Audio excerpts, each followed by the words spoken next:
I wanted to talk today a little bit about how younger millennial Gen X women leaders can protect themselves during very polarizing seasons.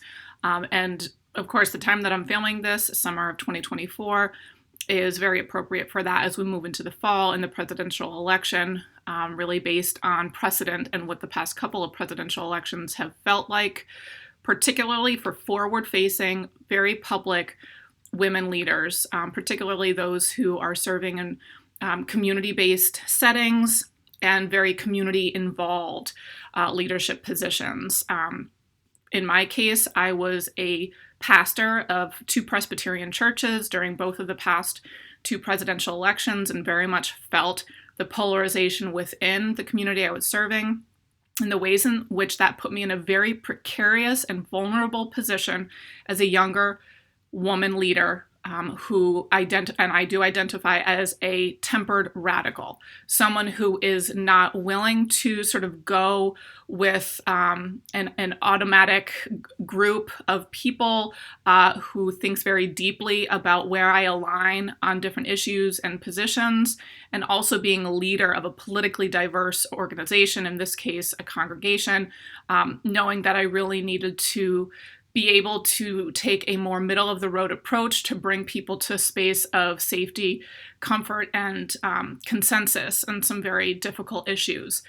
So when we approach the fall, if you find yourself in a position like this, you may be a teacher, you may be a school administrator. There's a lot of polarization in higher ed, particularly around issues of inclusivity and diversity. People who are in community-based business organizations, who are, again, are forward-facing, perhaps the public face of a particular organization. This video is going to be important for you to watch. So what preempted me doing this now was that in my community, a small upstate New York town near where I live had three arson attacks on three different churches in a small village near where I live. No one was injured, but for me, what it put on the map was this feeling of intense uncertainty and anxiety based on what I experienced serving a small rural church and also a larger suburban church during the first Trump election. And so what I want to offer here are some important ways to look at your leadership position and some of the ethical dilemmas that you may find as a younger woman leader. For myself, as a tempered radical, I found that my desire to be a more bridge-building, consensus-building leader was something that I held very strongly as an approach to leadership. It was a very effective way of working with a diverse organization. However, when it came to these polarizing moments, I found that as a tempered radical, again, someone who was less inclined to take on groupthink, less inclined to pick sides definitively, but really tried to find common ground, I became a target for the anxiety and frustration of individuals on both sides because I was not sort of a mouthpiece for their particular position or argument. But the role that I held at that time was one, again, of bridge building. So I made it very clear within each of these organizations what the purpose of my role was.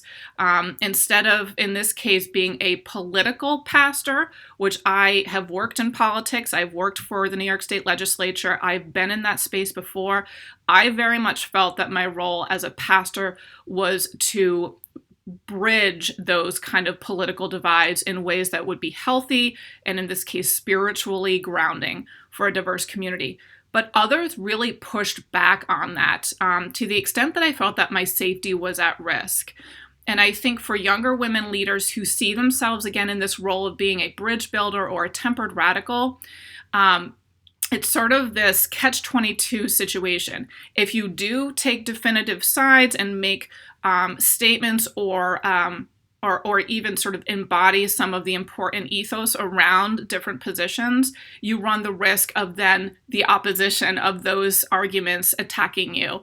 But at the same time, if you're more of this bridge building tempered radical, you also get pushback from people that want you to be more decisive and definitive on certain issues. Women who take this tempered radical stance can be criticized as having soft leadership.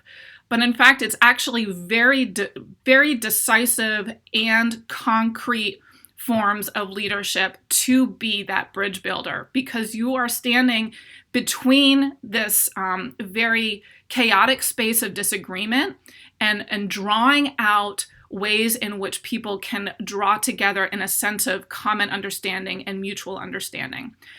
In leadership literature, this is called integrative polarity, trying to integrate the extreme polar opposites. And again, for younger women leaders, this can be an incredibly precarious and vulnerable space, simply because people in these polarizing times do not want to see eye to eye.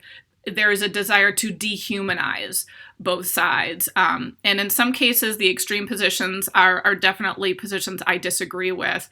But when you find yourself in a leadership position, taking sort of a definitive side can be actually very perhaps dangerous. And in my case, as a mother of young children, I found that really my safety was at risk, and it was an ethical dilemma for me because perhaps in an earlier stage of my life, when I was much more of an activist leader, I didn't have this other part of myself that I was negotiating, which was keeping my family safe and my young children safe. So I was in a different philosophical stance, a different physical stance, and a different place of balancing different roles in my life that caused me to need to make decisions around whether it was safe for me to stay in that leadership position. So the couple of things that I want to invite you to think about if you find yourself in this position is first, being clear with yourself and others about how you see your role or your leadership position. For me, I saw myself as a bridge builder primarily. Others felt that I should have been a different kind of leader, but for myself and the life position and time in life of, again, having young children as well, that was the role that I needed to be in, both for the benefit of the community I was serving and also for my own safety and well-being. So being clear about your role, also understanding that you will get pushback.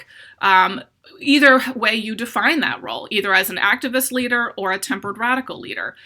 People will push back on that also because of anxieties around you simply being a younger, agentic woman leader. And so when you experience or anticipate that pushback, looking around your institutional organization and identifying whether the advocacy channels and accountability structures are strong enough for you to rely on them when needed.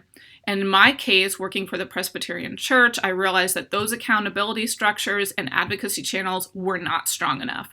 And I ultimately decided to leave that organization, as have many other women in my circumstances and my age demographic. And I think the last thing that's important to do is to really be mindful and reflective about what your personal threshold for tolerating this kind of pushback or anxieties that are building around you as a leader. I think early on, my threshold was pretty high. I felt like I could negotiate some of these dynamics well. I had a lot of support in various channels. But as things began to escalate and polarization increasing, particularly around these election cycles, that threshold for me began to shrink and shrink because I knew that the advocacy channels and accountability structures in the organization I was working in were not strong enough and effective enough to be able to prevent the kind of backlash that women leaders can experience. So I made quick decisions to vacate, to leave, and to find higher ground and to recalibrate. For those who may not have the financial capacity to do that, I think having a really intentionally laid out exit strategy that you can implement when needed is very important. Having some financial cushion that you are saving up for when you need to make that call. But at the end of the day, doing what's best for your own physical and psychological safety, particularly during this time, is essential. And I work with women of all different professional sectors who are facing these kind of realities.